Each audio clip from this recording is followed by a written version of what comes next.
Namaste. I welcome you all to DBMS practical series.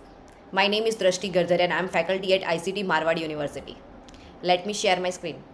Till now we have seen up to the video lecture of 13. Today we will see what is a recursive CTE. You know, CTE is a common table expression which is used in place of creating a temporary data. Now can we compare a recursive CTE with the cursor? Yes or no? Because in a cursor also we can call a store procedure. In a MySQL there are a default flag. One is a CTE max recursive depth. This is used for set maximum count of the recursion CTE. In a MySQL it is a default 1000 and we can bring the CTE in a recursion up to this maximum length.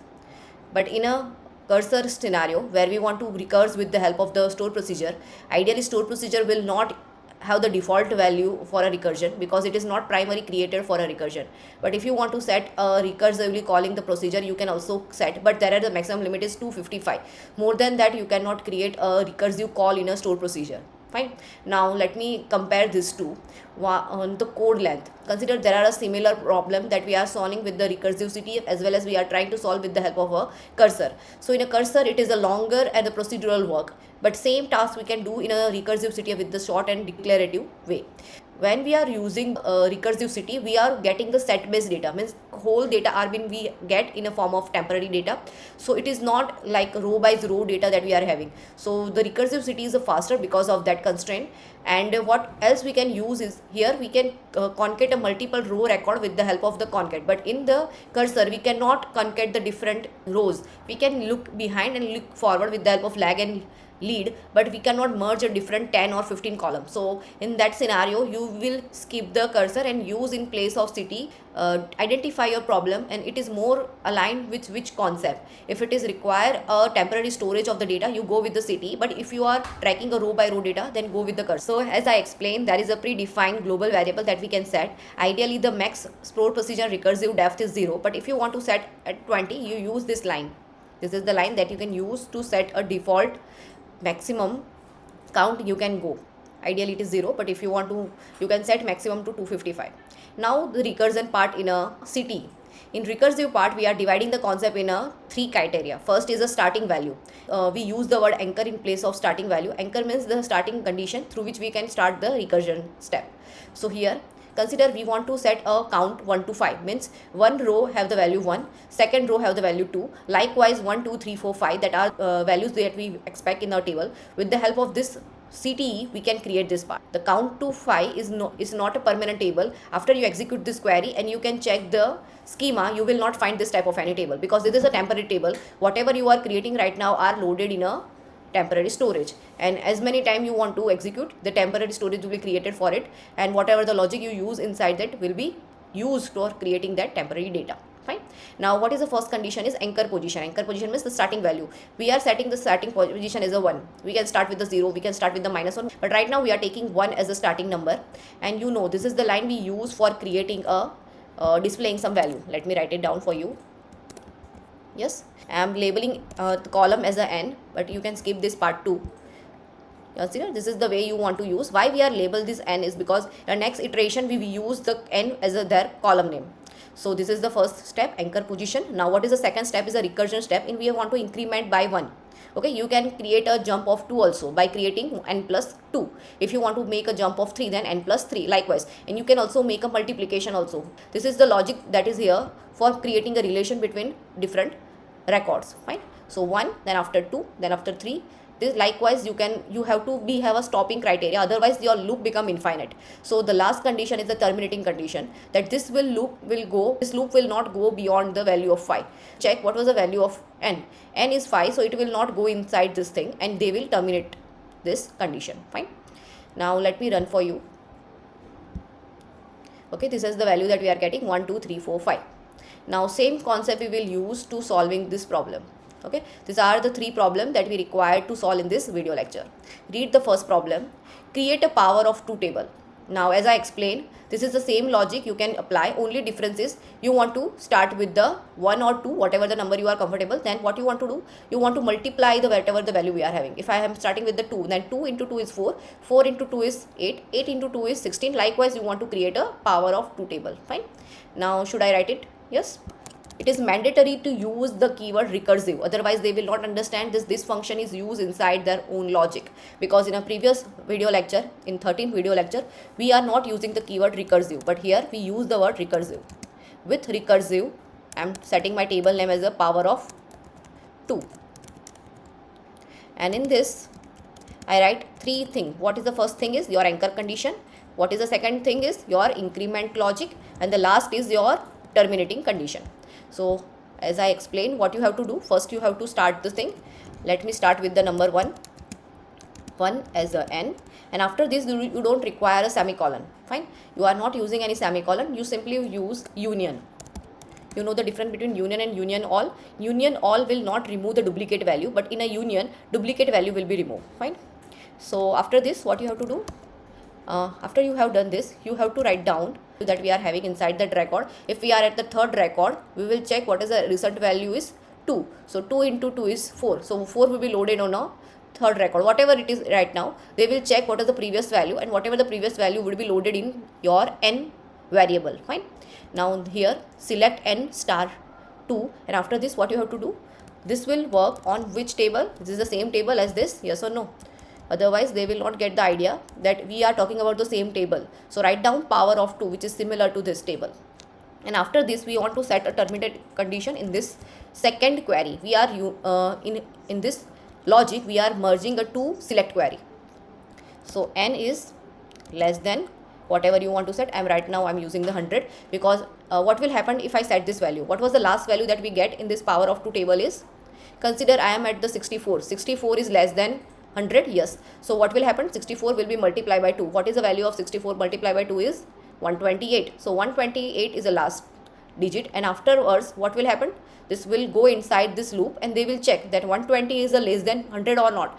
120 is not less than 100, so they will not do the multiplication of 128. So what was the final value that we get in his 128? Fine. So is this the end of this logic? No. After you have complete this thing, you have to write down select star from your power of whatever the table you have set. This is the name of your table, and now you do the semicolon. Please understand, here we are not putting the semicolon, as well as here we are not using the semicolon. At the last we are using the semicolon. Let me run this line. Okay, you can see that this is the result, and this is what we are expecting. Yes, last digit as a 128. I think you understood why 128, not why 64. Clear? Should we jump to the second problem? Read the second problem. Create a calendar for a specific date range and find the week name and the month name for each date. Now as all this problem we are using in a concept of recursion, how we can able to create a specific date range. That is the important part, because finding the week name and the month name is not a difficult task, because you know the inbuilt function that we have to get a month name out of your date. But what is the important part is how we can create a specific date range with the help of this. Let me give my CTE as a name of calendar, because we are creating a date range, or you can set a random date range. Whatever the name you want to set, you can set, and afterwards you have to provide as a keywords. And inside this logic you have to start with some specific date. So which date you want to set? Let me use here we are aware that this is the format that MySQL accept. Y, 4 times y means whole y you have to provide. Then after you have to provide a month number. I'm keeping a January, and the specific date I'm setting a 15th of January 2025 is my date, and from this I'm labeled as I'm giving any alphabet, M, N, whatever you want to comfortable, and afterwards you want to perform a union. And now this is important part. Here I cannot use +1, because in +1 they will not understand how the iteration will happen. So what you have to do is, in this you have to provide interval should be in a form of date. Okay, I want to add one day. If I mention a month, then what will happen? What the next date is? If I mention this way, the next data is 2025 February of 15th February of 2025 will be the next record if I iterate with the interval of 1 month. Fine, but right now I'm using the day. Okay, and anything else I want to use? Yes, I require a terminating condition. So how can I set the terminating condition? Is very simple. M is less than specific date you have to provide. I am not giving any large number, so I am terminating to the 15th February 2025. So this is the end. Now after doing all these things, I want to look what is the record inside my month range. Okay, I have missed this thing. From this you have to provide yes or no, and this is the way we can create our random date range. Okay, you can see these are the numbers. Yes, column name is M. Now after this I want to get the month name. This is the inbuilt function that we can use for getting the month of this. Yes, let me execute this part too. Yes, you can see this is the January month, and when the February will start, the month name is February. Now one more thing that we are interested in, the week name. There is a inbuilt function that is known as a day name. Okay, this is the inbuilt function that we can use to get the week name. Fine, let me run this line again. Okay, these are the weeks. Yes, February, you can check in a calendar that 15th January is on a Wednesday. Likewise, all the week names will be listed in this result. So do you think this is the solution for the second problem? Yes, create a calendar for a specific date range and find the week name as well as month name for each date. We have created this thing. Yes, now the last point is very important. Understand the problem first of all. Create an organization chart where the listed hierarchy should be mentioned. For this problem, you have primary data on which you can build the hierarchy of an organization. For that I have created a table. This is the employee table, and in the employee table I am keeping the employee ID as a primary key, name of the employee as a varchar 15, and it should not be null. Some value should be given in your employee name. Manager ID is integer, job title is varchar size of 15, and after this what we are trying to do is we are setting a self join. Why I am using a self join is the employee data as well as their employee manager data is in the same table. So this is nothing but your similar to the employee ID, only the relation that is we can create is manager ID is your foreign key in a same table. Fine, and that we can assign with the help of this line. Foreign key, manager ID, reference is to the employee. Fine. Okay, now these are the data that we are added in my employee table. First is your Alice. Alice have no manager ID because he is the top of the organization structure, and his position is the CEO of the company. Likewise, we have keep the manager ID in this. So what you can understand from this is the Charlie's manager is your Alice and Alice manager is no one. Fine. So this way we want to create some chart where we can identify who are reporting to which authority. Fine. So for that, how we can create this thing? Do you get basic understanding about the data? Yes or no? Now let me show you one more part. Here what you can understand is this is, you can say, self join. Why I'm using the self join is the same table name. You can find out employee is joined with the same employee table, so this is nothing but a self join. But what is the limitation is here I cannot create an organization path. Okay, so for that this join is not sufficient. Let me show you the result of this.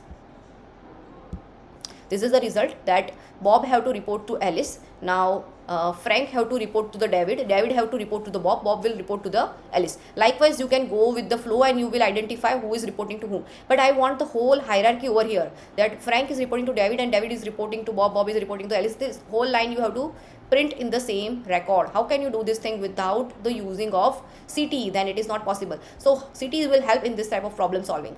Let me create one recursive CTEs. I think you understood the problem. This is a problem that we are trying to solve, and let me give this name of the, I'm using chart, and I'm setting a logic inside this table, and at the last you want to print whatever the record that we are getting in this organization chart. Fine. Now let me send this the semicolon. Yes. Inside this I require a two condition, and in between I require a union. Yes or no? So first condition is your starting condition. So how can you do that part? Select star from what is your table name is employees. Fine. And here that is a condition that we are not setting every record as a starting symbol. You only set the starting symbol for the record which have the manager ID as null, because he is a top ranking person, and from that you want to start a hierarchy.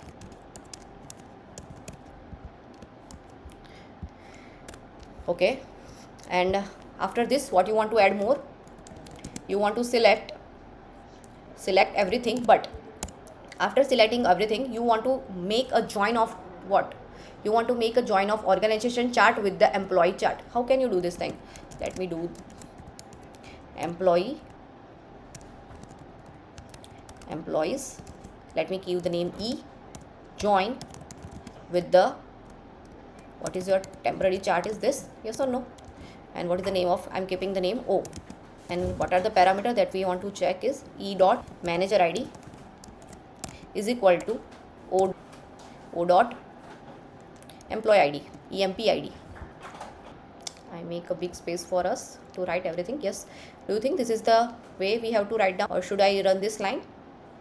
Let me run this line for us. Here we have missed something. What we have missed is, here we have to assign something extra, that we require the arrows, create that arrow sign. For that I require to create extra column here first. For that I can use a inbuilt function, that is your cast function. And here we have to provide what is the maximum length you want to set in this column. And I'm setting this as a path. Okay. So here, whatever the existing data that we are having is this O dot path. And after this you want to concat a logic of this. And at the last you want to add employee name. This is the way you have to display, yes or no. Let me run this line. What was the problem here is, number of column is not match. So if here we have a one column and here we have a two column, then it will not able to union. So what you have to do is, you have to write down the name here. What is the first column is employee ID. Yes. What is the second column is your name. What is the second column is your manager ID. If you don't require to write a manager ID, you can skip, but right now I'm keeping everything. Manager ID, and I think this is sufficient for us. Let me copy this part and let me put here. Now there is a problem because both the table have this record. So what we can do to resolve the complication is, I put the suffix before our column name. Now let me run this line. Now you can see this is the solution that we are getting. And do you find this is the appropriate solution? Yes or no? The Alice are at the top of the organization chart. So Alice have to report none of, but the Bob have to report to the Alice. Charlie have to report to the Alice. David have to report to the Bob, and Bob will report to the Alice. Likewise, we have created organization chart. So this is the way we can use a recursion CTE to resolve this type of problem. I hope you understood the basics, and this is the solution for that problem. Okay, you can take a screenshot of this. See you in the next video. Bye bye. Take care.